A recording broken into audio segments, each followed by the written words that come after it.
Assalamualaikum dan selamat sejahtera. Hari ini kita sambung lagi pembelajaran Sains Tingkatan 4 bersama saya Cikgu Taufik Ibrahim. Hari ini masih lagi bab 4, Teknologi Hijau dan Melestarikan Alam. 4.2 kita akan belajar sektor tenaga. So dalam 4.2 sektor tenaga kita ada 3 standard pembelajaran. Yang pertama memerihalkan isu sosio-saintifik, yang kedua menerangkan isu sosio-saintifik dalam sektor tenaga, dan yang ketiga mewajarkan aplikasi teknologi hijau dalam menangani isu sosio-saintifik sektor tenaga. Okey, yang pertama sekali dahulu kita kena kenal dahulu apa itu isu sosio-saintifik. Kadar pertambahan penduduk yang pesat menyebabkan berlakunya peningkatan dalam keperluan hidup. Okey, semakin lama semakin ramai pertambahan penduduk dunia menyebabkan berlakunya peningkatan dalam keperluan hidup manusia dari segi pengangkutan, dari segi makanan, pembangunan dan sebagainya. Jadi ini memberikan kesan secara langsung kepada alam sekitar dan alam semula jadi, sehingga berlaku pelbagai isu sosio-saintifik. Jadi isu sosio-saintifik ialah masalah terbuka yang merupakan isu sosial kontroversi yang boleh dikaitkan dengan sains dan menekankan aplikasi moral dan saintifik kepada situasi dunia yang sebenar. Okey, contoh isu sosio-saintifik contohnya ialah pemanasan global ataupun global warming, di mana suhu bumi ni panas sebabkan oleh haba-haba yang terperangkap di atmosfera bumi. Selepas itu pencemaran air, selepas itu pencemaran udara sebab ramai dah guna kereta, kilang-kilang pun dah banyak dan sebagainya, penebangan hutan untuk penempatan manusia buat rumah dan sebagainya. Selepas itu pembuangan sisa yang tidak terancang, ramai sangat manusia, so banyaklah sisa-sisa yang kita buang dan tidak terancang pengurusannya. Okey, so kita pergi kepada isu sosio-saintifik berlaku disebabkan oleh aktiviti yang dilakukan oleh manusia. Kesan daripada aktiviti manusia tersebut menyebabkan fenomena perubahan iklim akibat pembebasan gas rumah hijau. Jadi kesan rumah hijau ni boleh mengakibatkan yang pertama sekali peningkatan suhu bumi. Kau tengok dekat sini, zaman dulu kurang lagi orang tahun 1750 suhunya rendah, tapi sekarang ni dah abad 21 ni suhu bumi semakin meningkat dan panas. Lepas tu boleh menyebabkan kemarau yang berpanjangan, menyebabkan ribut taufan. Okey, ni semua bencana alam. Okey, banjir kilat. Selepas itu kemusnahan biodiversity. Okey, kehidupan haiwan-haiwan ataupun pokok-pokok tumbuhan semuanya musnah akibat daripada tindakan manusia. Okey, selepas itu kita pergi kepada isu sosio-saintifik dalam sektor tenaga. Sektor tenaga merupakan sektor yang diberi keutamaan dalam teknologi hijau. Sektor-sektor teknologi hijau lain bergantung kepada bekalan tenaga seperti bahan api fosil untuk berfungsi. So isu sosio-saintifik dalam sektor tenaga ni kita boleh bahagikan kepada dua, iaitu isu kekurangan sumber tenaga dan yang kedua ialah isu alam sekitar. So kita akan pergi satu persatu. Okey, isu sosio-saintifik dalam sektor tenaga, yang pertama isu kekurangan sumber tenaga. Kita akan pergi kepada sumber tenaga. Kenapa kurang? Penggunaan sumber tenaga tidak boleh baharu untuk menjana tenaga meningkat setiap tahun. Contohnya petroleum, gas asli, arang batu. Inilah sumber tenaga yang tak boleh baharu yang kita gunakan untuk menjana tenaga elektrik, untuk menggerakkan mesin-mesin, untuk menggerakkan kenderaan, kilang dan sebagainya.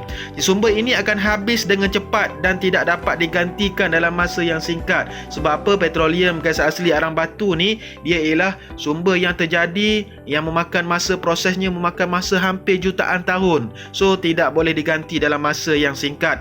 Jadi sumber ini akan berkurang untuk kegunaan pada masa yang akan datang. Okey, untuk anak cucu kita nanti, kalau sumber ni habis, memang susahlah masalahnya. Ini ialah isu kekurangan sumber tenaga.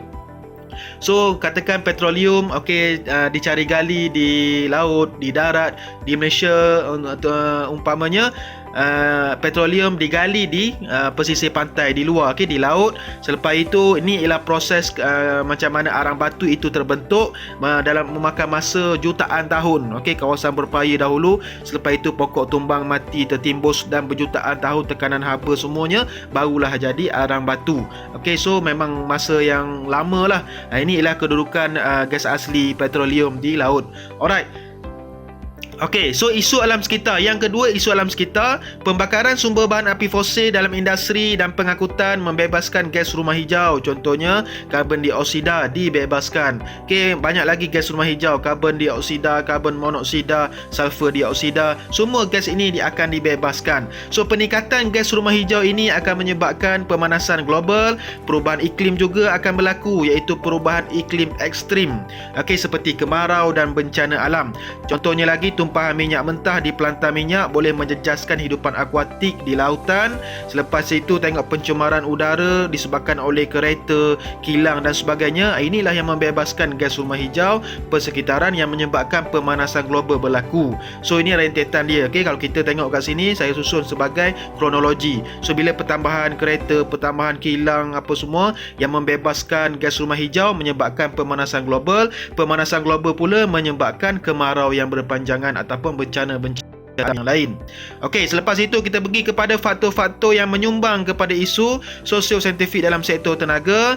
Yang pertama sekali disebabkan oleh penambahan populasi dunia. So kalau kita tengok dekat sini, pertambahan populasi dunia semakin meningkat. Okey, sampai ke sekarang ini dah mencapai 7 bilion. Selepas itu keperluan tenaga yang lebih tinggi berbanding bekalan tenaga yang diperlukan oleh penduduk dunia yang semakin bertambah ini meningkat berbanding bekalan sumber tenaga dah semakin habis. Selepas itu penggunaan sumber tenaga tidak boleh baharu semakin meningkat untuk menampung kadar penggunaan.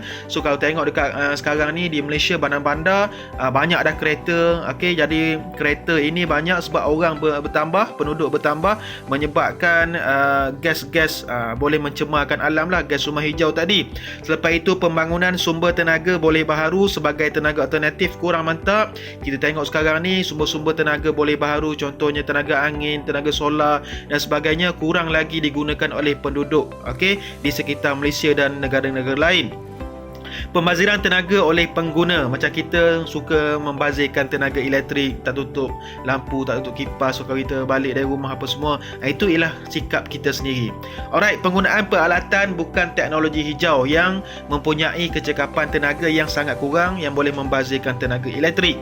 Okey, seterusnya kita pergi kepada aplikasi teknologi hijau dalam menangani isu sosio-saintifik sektor tenaga. So macam mana kita nak tangani isu sosio-saintifik tadi menggunakan aplikasi teknologi hijau. Dua perkara yang dititik beratkan dalam teknologi hijau dalam menangani isu sosio-saintifik berkaitan sektor tenaga.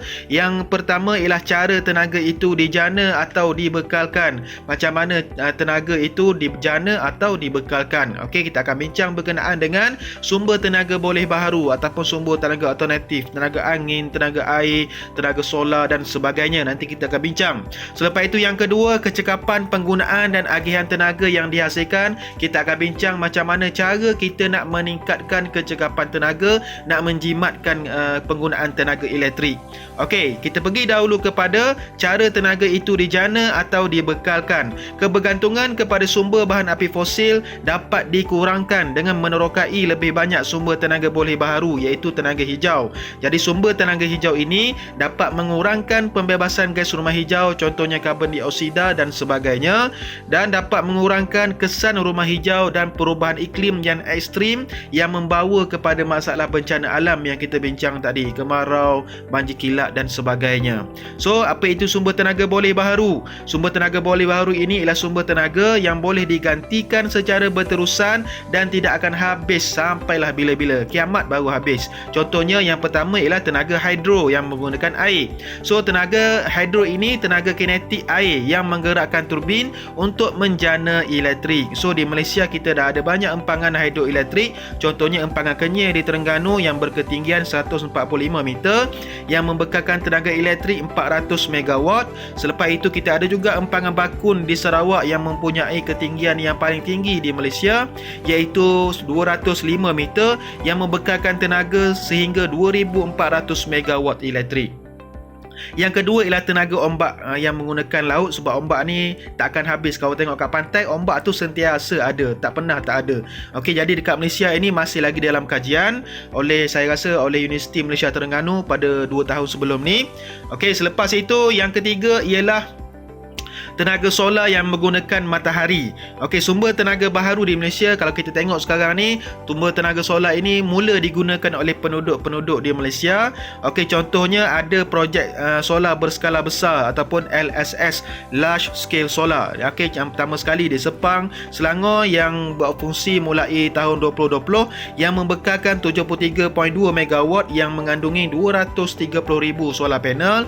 Yang kedua ialah projek solar berskala besar Gambang di Pahang tepi highway Pantai Timur sahaja, yang dipunyai oleh UiTM Solar Power Sdn Bhd, yang menghasilkan 50 megawatt tenaga elektrik. Dan banyak lagi sebenarnya. Kita pun ada ladang-ladang solar farm di Malaysia, di Perak ada, di Kedah dan sebagainya.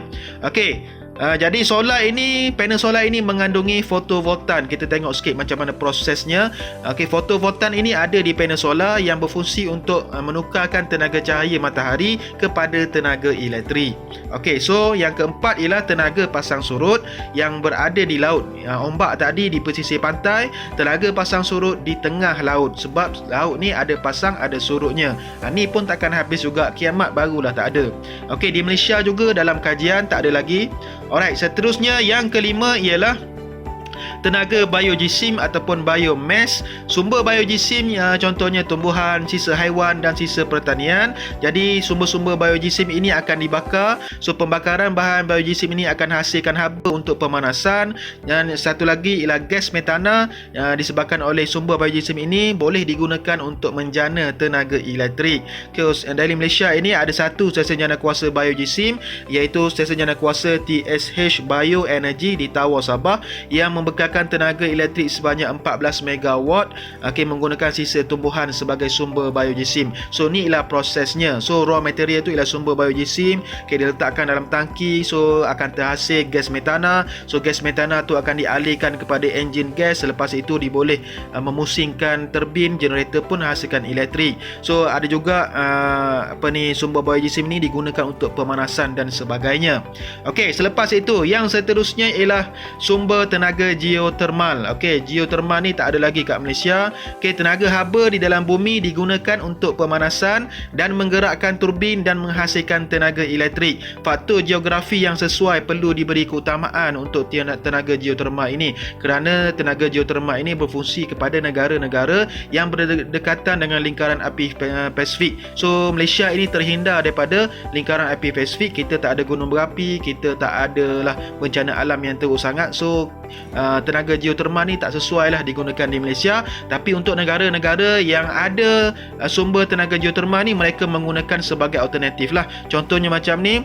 Okey, macam mana dia berfungsi? So haba yang dapat daripada bawah bumi ini akan digunakan untuk memanaskan air. Air akan bertukar menjadi steam. Steam akan memusingkan turbin. So turbin akan pergi ke generator. Generator akan berfungsi untuk menghasilkan elektrik. So itu ialah contoh stesen jana kuasa geothermal di luar negara. Okey, seterusnya kita boleh pergi kepada tenaga angin.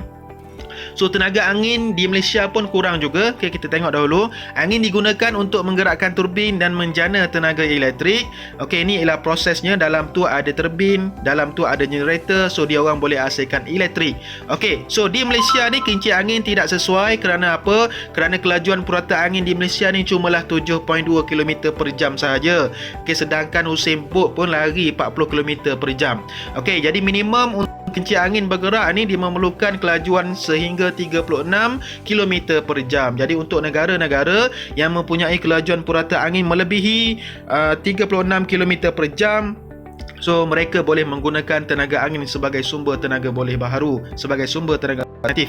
Kalau tengok movie-movie Hindustan, Bollywood dan sebagainya, so kadang-kadang ada syuting di tempat-tempat kincir angin. So di situ kemungkinan kawasan itu mempunyai kelajuan angin yang sesuai lah. Okey, seterusnya aplikasi teknologi hijau dari segi kecekapan penggunaan dan agihan tenaga yang dihasilkan. Isu sosioteknik dalam sektor tenaga juga boleh diatasi dengan meningkatkan kecekapan tenaga. Apa yang perlu kita buat? Okey, yang pertama sekali, ini semua kita punya sikap lah. Okey, kita kena praktiskan. Okey, yang pertama sekali kita guna lampu LED yang lebih cekap tenaga. LED ini merupakan satu lampu yang sangat-sangat jimat elektrik kerana sangat kecil tenaga elektrik elektrik yang diperlukan dan menghasilkan tenaga cahaya yang sangat cerah. So sesuai digunakan. So kita tukarlah. Okey, dulunya ada lampu filament, tukar kepada lampu LED. Selepas itu kalau guna aircon ataupun penyaman udara, kita tetapkan suhu penyaman udara 24 darjah Celsius hingga 25 darjah Celsius, dan jangan lupa untuk tutup pintu dan tingkap kalau kita guna penyaman udara. Itu juga boleh menjimatkan ataupun meningkatkan kecekapan tenaga. Selepas itu kita gunalah peralatan elektrik yang cekap tenaga berdasarkan logo kecekapan tenaga Malaysia dah keluarkan, berdasarkan star ataupun bintang. Semakin tinggi star bintang itu, semakin tinggi kecekapan tenaga elektrik tersebut. Okey, selepas itu cabut plug elektrik jika kita tak guna. Okey, kalau janganlah kita pasang walaupun kita tak tengok TV apa semua, cabut plug elektrik itu lebih menjimatkan tenaga elektrik dan meningkatkan kecekapan tenaga. Okey, so boleh cuba jawab soalan yang saya sediakan di bawah ini. Tekan saja link di description video di bawah dan jangan lupa untuk tekan button subscribe. Terima kasih kepada yang dah subscribe. Okey, boleh juga tanya soalan di page Facebook saya, di komen YouTube pun boleh. Okey, jadi pembelajaran seterusnya kita akan belajar bab 4 lagi, teknologi hijau dalam melestarikan alam, tetapi 4.3, iaitu sektor pengurusan sisa dan air sisa. Jadi kita jumpa lagi. Terima kasih. Assalamualaikum dan selamat sejahtera.